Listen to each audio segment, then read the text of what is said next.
বাংলাদেশের কওমি মাদ্রাসার ছাত্র, সে তরিক ইলাল কোরআন একটা বই নিয়ে আসছে আমার কাছে। তো বলে যে সাহেব আপনাকে অনেক শুনি, এই বইটার সবক আমি আপনার কাছ থেকে নিতে চাই, মক্কাতে যেহেতু আছে বরকতময় জায়গা, আপনি আমাকে সবক দিয়ে দেন। তাই বললাম ঠিক আছে খোলো। খোলার পরে সূরা ফাতিহা থেকে শুরু।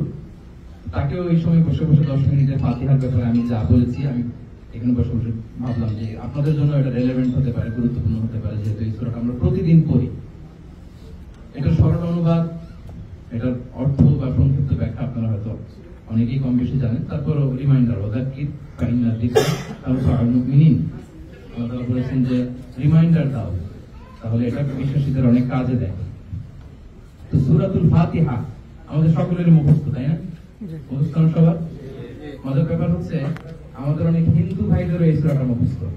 একই সোসাইটিতে থাকার কারণে এই যে আমাদের কালিমা তাইয়্যিবা, তারপর সূরাতুল ইখলাস, সূরাতুল ফাতিহা, ছোট ছোট দোয়া, কালাম, দুরূদ, এগুলো আমাদের অনেক হিন্দু ভাইরাও পারে, আলহামদুলিল্লাহ। তো সূরা ফাতিহা আমরা কে কবে মুখস্থ করেছিলাম জিজ্ঞেস করলে অনেকেই বলতে পারবেন না, কারণ এটা ওই শুনতে শুনতে মুখস্থ হয়ে যায়। বাসায় যখন আব্বা তেলাওয়াত করে, দাদা তেলাওয়াত করে, মসজিদে যখন শুনতে শুনতে ছোট ছোট বাচ্চারাও কি সূরাতুল ফাতিহা পারে। তো এটা কোরআনের একেবারে শুরুতেই, আপনি কোরআন খুললেই সর্বপ্রথম যে সূরাটা আমরা পাই সেটা হচ্ছে সূরাতুল ফাতিহা। এজন্য এটাকে বলা হয় প্রিফেস অফ দ্য বুক, কোরআনের একেবারে ভূমিকা। এবং পুরো কোরআনে আল্লাহ তাআলা যে বার্তাগুলো আমাদেরকে দিয়েছেন সেটাকে সংক্ষিপ্ত করে আল্লাহ তাআলা সূরাতুল ফাতিহার ভিতরে ঢুকিয়ে দিয়েছেন। ব্যাপারটা অনেকটা এমন যে সূরা ফাতিহার ব্যাখ্যা করলে পুরো কোরআন হয়ে যায়, আর পুরো কোরআনের সার নির্যাস বের করে আনলে এটা সূরা ফাতিহা হয়ে যায়। এবং এটা প্রথম সূরা যেটা একবারে নাযিল হয়েছে এট এ টাইমে। এর আগে যে সূরাগুলো নাযিল হয়েছে এটার আগে এগুলো কিছু অংশ করে প্রথম যে সূরাটা সর্বপ্রথম শুরু থেকে শেষ একবারে নাযিল হয়ে যায়, সেই সূরাটা হচ্ছে সূরাতুল ফাতিহা। এই সূরার অনেকগুলো নাম আছে, আপনারা জানেন যে উম্মুল কিতাব, এটা কোরআনের একেবারে কেন্দ্রবিন্দু, অর্থাৎ এখানে যা আছে পুরো কোরআনে তা আছে। তারপর ফাতিহাতুল কিতাব, সূরাতুল ওয়াফিয়া, সূরাতুল শিফা। এই সূরাকে খণ্ডিত করে পড়া যায় না, পড়লে একবারই পড়তে হয়। এবং আল্লাহ নবী সাল্লাল্লাহু আলাইহি ওয়াসাল্লাম এই সূরা পড়ে রুকিয়া করতেন। আমরা যখন অসুস্থ হয়ে যাই তখন আমরা সূরা ফাতিহা পড়ে কি করব? রুকিয়া করব। এটা এগুলো করেন তো আপনারা, না? ফরজ সালাতের পর আয়াতুল কুরসি পড়া, তারপর ফজরের পর, মাগরিবের পর বিছানায় ঘুমোতে যাওয়ার আগে আল্লাহ নবী সাল্লাল্লাহু আলাইহি ওয়াসাল্লাম 3 কুল পড়তেন। কুল আত-তালাস, সূরাতুল ইখলাস, সূরাতুল ফালাক, সূরাতুল নাস পড়ে হাতের মধ্যে ফু দিয়ে মাথা থেকে পা পর্যন্ত যতটুকু সম্ভব হতো উনি মাসাজ করতেন এরকম। এবং আমাদের আয়েশা রাদিয়াল্লাহু তাআলা আনহা, উনি কখনো অসুস্থ হলে ওনাকে বলতেন তুমি এমনটাই করো। এই প্র্যাকটিস গুলো যেন আমরা ডেইলি রুকিয়া বা ডেইলি যে ওয়াজিফা, এগুলো যেন রেগুলার যেন আমরা করি।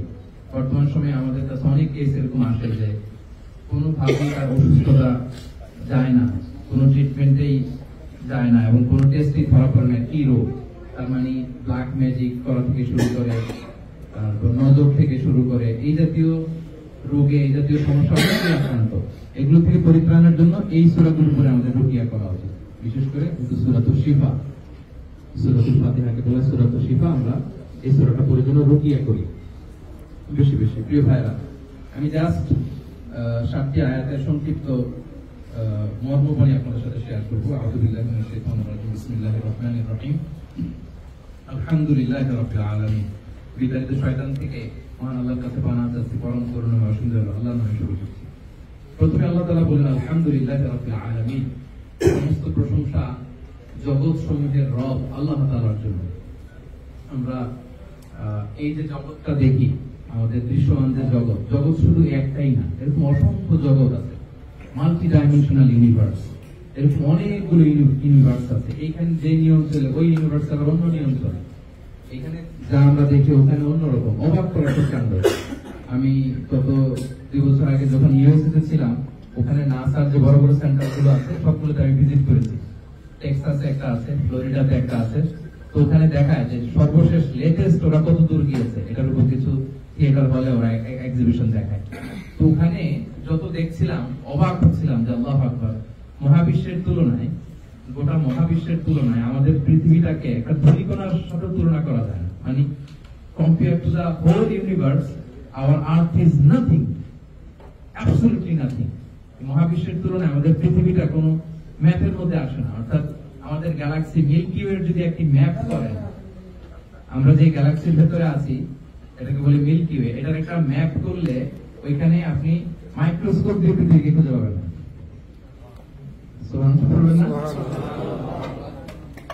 মাইক্রোস্কোপ দিয়ে পৃথিবীকে খুঁজে পাওয়া যাবে না, মিল্কি ওয়ে যদি একটা ম্যাপের মধ্যে নিয়ে আসা হয়।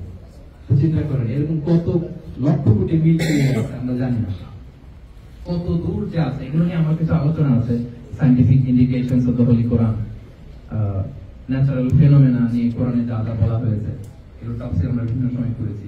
এই যে রব্বিল আলামিন, জগৎ সমূহের রব তিনি, শুধু পৃথিবীর না, শুধু সৌরজগতের না, শুধু মিল্কি ওয়ে না, আমরা যে ইউনিভার্সে আছি এই জগতে না, এরকম হাজারো কোটি জগৎ আছে। আর এই সব জগতের ঘটনা হচ্ছে প্রথম আকাশের নিচে, এগুলো প্রথম আকাশের নিচের ঘটনা। ঊর্ধ্ব জগতের ঘটনাগুলো একটা চেয়ে আর একটা বড়, এগুলো অবাক করার সত্যান্ত। আল্লাহ বলেন এরকম যত জগৎ আছে তোমাদের জানা না জানা, এই সব জগতের রব হচ্ছে আমি। রব, রব শব্দটা অনেক ব্যাপক। রব হচ্ছে এমন সত্তা, মহাবিশ্বের যেখানে যেটা যতটুকু যেভাবে প্রয়োজন মুহূর্তে যিনি ততটুকু দিতে পারেন, তিনি হচ্ছেন রব। আমাদের যার যেরকম সাস্টেনেন্স দরকার, যে বয়সে দরকার, প্রাণীগুলোর যেরকম দরকার, মৎস্যকুল, বৃক্ষকুল, পক্ষীকুল, যার যেখানে যেটা যেভাবে যতটুকু লাগে তাকে সেটা সেভাবে যখন যিনি দিয়ে দিতে পারেন তিনি হচ্ছেন কি রব। এবং এই রবের স্বীকৃতি দিয়ে আমরা এসেছি, তিনি যে আমাদের রব। আমরা যে আলামুল আরওয়াহে ছিলাম, রূহের জগতে, তিনি আমাদেরকে জিজ্ঞেস করেছিলেন আলাস্তু বিরাব্বিকুম, আমি কি তোমাদের রব নই? হ্যাঁ, আমরা বলেছিলাম ক্বালু বালা, হ্যাঁ আল্লাহ অবশ্যই আপনি আমাদের রব। এই কমিটমেন্ট কিন্তু দিয়ে এসেছিলাম। তার মানে রূহের জগৎ থেকেই এই রবের সাথে আমাদের পরিচয় আছে। এই জন্য আমাদের অনেক অমুসলিম ভাইদেরকে আমরা যে ফিতরাতের কথা বলি, আমাদের ফিতরাত হচ্ছে ইসলাম। কুল্লু মাউলুদিন ইউলাদু আলাল ফিতরা, প্রত্যেক নবজাতক সন্তান ফিতরাতের উপর জন্মগ্রহণ করে। মানে ইসলাম আমাদের ব্রেইনে সে আগে থেকে ইনস্টল করে দেওয়া। ফলে কেউ যদি অমুসলিম ঘরেও জন্মায়, তার কাছে সুন্দরভাবে যদি ইসলামকে প্রেজেন্ট করা যায়, সে ইসলামকে ধরে ফেলে, চিনে ফেলে। কারণ তার কাছে এটা এলিয়েন মনে হয় না, চেনা চেনা লাগে, বড় আপন লাগে ইসলামের কথা। ইসলামের যে শিক্ষা, এটা মানুষের ফিতরাত, মানুষের মেজাজ, রুচি, আচরণের সাথে বেশ যায়। ফলে অনেক খ্রিস্টান, অনেক ইহুদি বন্ধুদেরকে, ভাইদেরকে যদি আমরা ইসলামের দাওয়াত দেই, বেশি সময় লাগে। হুট করে তার যে আলাস্তু বিরাব্বিকুম ক্বালু বালা, ওই যে কমিটমেন্ট করে আসছে, তার কাছে ইসলাম কোনো চেনা চেনা লাগে, খুব আপন আপন লাগে। ফলে সে ইসলামকে গ্রহণ করে ফেলে। তো এই রবের স্বীকৃতি প্রথমে আমরা দিয়ে আসছি কোথায়? রূহের জগতে। আওয়াজ করে বলেন তো কোথায়? আলামুল আরওয়াহে দিয়ে আসছি। আবার এই দুনিয়াতে এসেও যেন রবকে ভুলে না যায়। কোরআনে অনেক আয়াতে আল্লাহ তাআলা এই শব্দটা উল্লেখ করে বলেছেন যে দোয়া করো, রব্বানা আতিনা ফিদ দুনিয়া হাসানা ওয়া ফিল আখিরাতি হাসানা ওয়া কিনা আযাবান নার। সেজদায় যে আমরা কি বলি? সুবহানা রাব্বিয়াল আ'লা। এই রব শব্দটা থাকেই সব জায়গায়। আবার তাহলে আলামুল আরওয়াহে আমরা রবের সাথে পরিচিত হয়েছি, আলামুল দুনিয়াতে আমরা রবকে ভুলে যাইনি। আবার আলামুল বারজাখেও আমাদের প্রথম প্রশ্ন হচ্ছে রবকে নিয়ে। কবরে সর্বপ্রথম যে প্রশ্নটা জিজ্ঞেস করা হবে, কি প্রশ্ন বলেন তো দেখি সবাই? আর রব, তোমার রবকে? ওই রব দিয়ে আল্লাহ বললেন প্রথম পরিচয়। আল্লাহ প্রথম পরিচয় দিলেন যে তিনি হচ্ছেন রব। আলহামদুলিল্লাহি রাব্বিল আলামিন, সমস্ত প্রশংসা ওই আল্লাহ যিনি হচ্ছেন রব, রাব্বিল আলামিন, জগৎ সমূহের রব। আলহামদুলিল্লাহ, এই যে হামদ শব্দটা, আল্লাহর প্রশংসা, এই পৃথিবীতে সবচেয়ে বেশি আল্লাহর প্রশংসা করেছে আল্লাহ রাসূল সাল্লাল্লাহু আলাইহি ওয়াসাল্লাম। আল্লাহ হাবিব সাল্লাল্লাহু আলাইহি ওয়াসাল্লামের চেয়ে বেশি প্রশংসা আল্লাহ তাআলা কি এই পৃথিবীতে কেউ করতে পেরেছে বলেন? এজন্য ওনার নাম কি ছিল? মুহাম্মদ। ওনার নাম কি ছিল? মুহাম্মদ। আরেকটা নাম কি ছিল? আহমদ। সবচেয়ে বেশি আল্লাহ প্রশংসা করেছে, সবচেয়ে বেশি প্রশংসিত। এবং ওনাকে যে গালি দিবে মক্কার কুরাইশরা, ওইটা দিয়েও বেশি সুবিধা করতে পারতো না। বলতে হতো যে মুহাম্মদ হচ্ছে সাহেব, সেটা গালি দিতে গেলে প্রথমে আগে প্রশংসা হয়ে যেত। মুহাম্মদ বললে তো প্রশংসা হয়ে যায়। প্রশংসিত লোকটা জাদুকর, প্রশংসিত লোকটা গণক, প্রশংসিত লোকটা মিথ্যাবাদী, প্রশংসিত লোকটা এমন এমন। এরকম গালি দিতে গেল প্রথমে কি করা লাগতো? প্রশংসা করা লাগতো। এই জন্য মুহাম্মদ না বলে তারা ডাকতে আরম্ভ করলো মুদাম্মাম। অনেকে মুহাম্মদ না বলে মুদাম্মাম ডাকতো।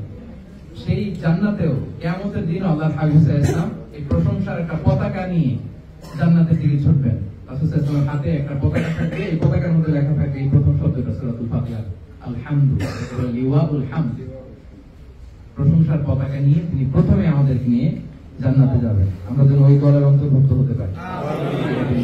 তিনি যখন জান্নাতে যে কোরআন আনবেন, ফেরেশতা বলবে কে? আল্লাহ হাবিব সাল্লাল্লাহু আলাইহি ওয়াসাল্লাম বলবেন আমি মুহাম্মদ। তখন ফেরেশতা বলবে ঠিক আছে, আপনার জন্য খোলা যাবে, কারণ আপনি আসলেই যেন প্রথমে খোলা হয় এই আদেশ আমাদেরকে দেওয়া হয়েছে। আলহামদুলিল্লাহ রাব্বিল আলামিন, সকল প্রশংসা ওই আল্লাহ তাআলার জন্য যিনি হচ্ছেন রাব্বিল আলামিন, জগৎ সমূহের রব। ওভারঅল একটা ধারণা পেয়ে গেছেন না? আর আরব দেশে থাকার কারণে এগুলো তো আপনাদের অনেকটা জানা, শব্দগুলো অনেকটা জানা। দ্বিতীয় আয়াতে আল্লাহ তাআলা বলেন আর রহমানির রহিম, তিনি অতীব দয়ালু, অতীব মেহেরবান। দুইটার অর্থ একই, দয়ালু, কিন্তু রহমানটা হচ্ছে দুনিয়ার জন্য আর রহিমটা হচ্ছে আখিরাতের জন্য। দুনিয়াতে ওনার দয়া এত ব্যাপক, এখানে আল্লাহ বাদ বিচার করেন না, সবার প্রতি দয়া করেন, মুসলিমের প্রতিও দয়া করেন, অমুসলিমদের প্রতিও দয়া করেন। আমরা যেমনি আল্লাহর পক্ষ থেকে সাস্টেনেন্স পাই, রিজিক পাই, কাফিররা কি পায় না দুনিয়াতে?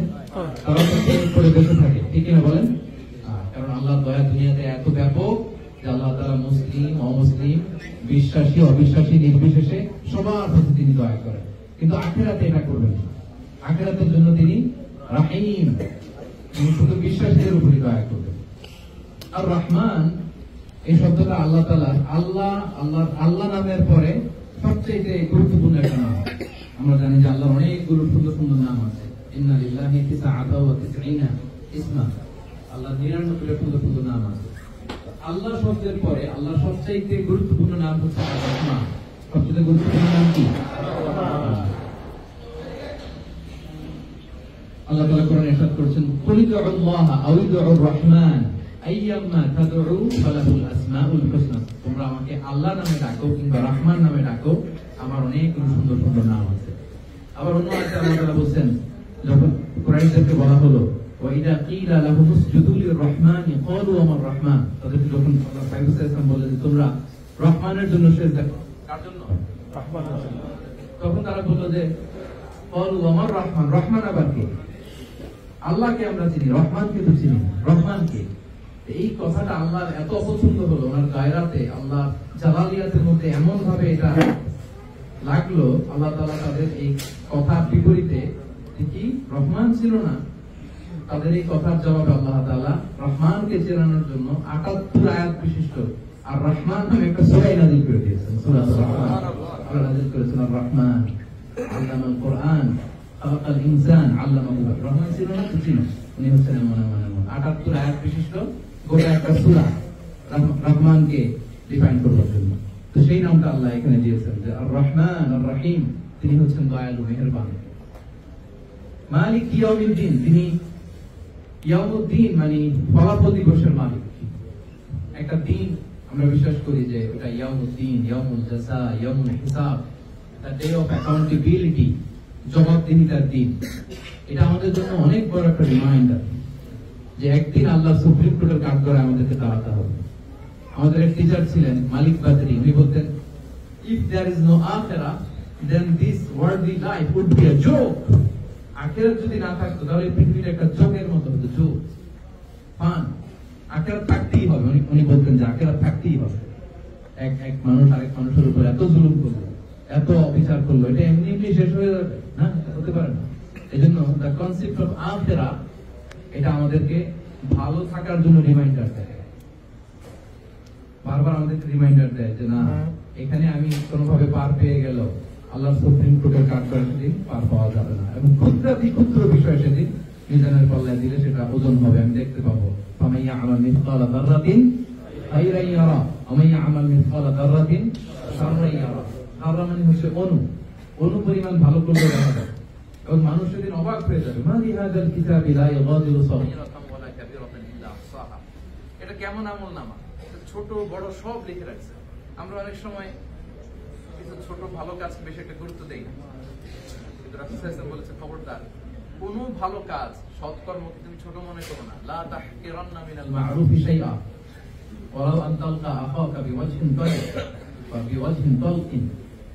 তুমি তোমার ভাইকে দেখলে তুমি যে সালাম দাও বা একটা মুচকি হাসি দাও, এটাও অনেক বড় বেশি দিন দাঁড়াবে। তাবাসসুমুকা ফি ওয়াজহি আখিকা সাদাকা, you smile to your brother, it's a charity. তুমি তোমার ভাইকে দেখে যে মুচকি হাসি দাও, এটা সাদাকা দেওয়ার সওয়াব হবে। অণু থেকে অণু ছোট্ট ভালো কাজও আমি সেদিন দেখতে পাবো, ছোট্ট খারাপ কাজও দেখতে পাবো। এটা আমাদেরকে আশা জাগায়। অনেক সময় দেখবেন যে কিছু সাদা সিধা লোক আছে, আমরা অনেক সময় হয় যে বাজার থেকে কিছু কিনে আনলাম, পরে বলতাম ওরে আমি তো ঠকে গেছি। এমনও কিছু লোক আছে ওদের ঠকছে এটাও বুঝতে পারে।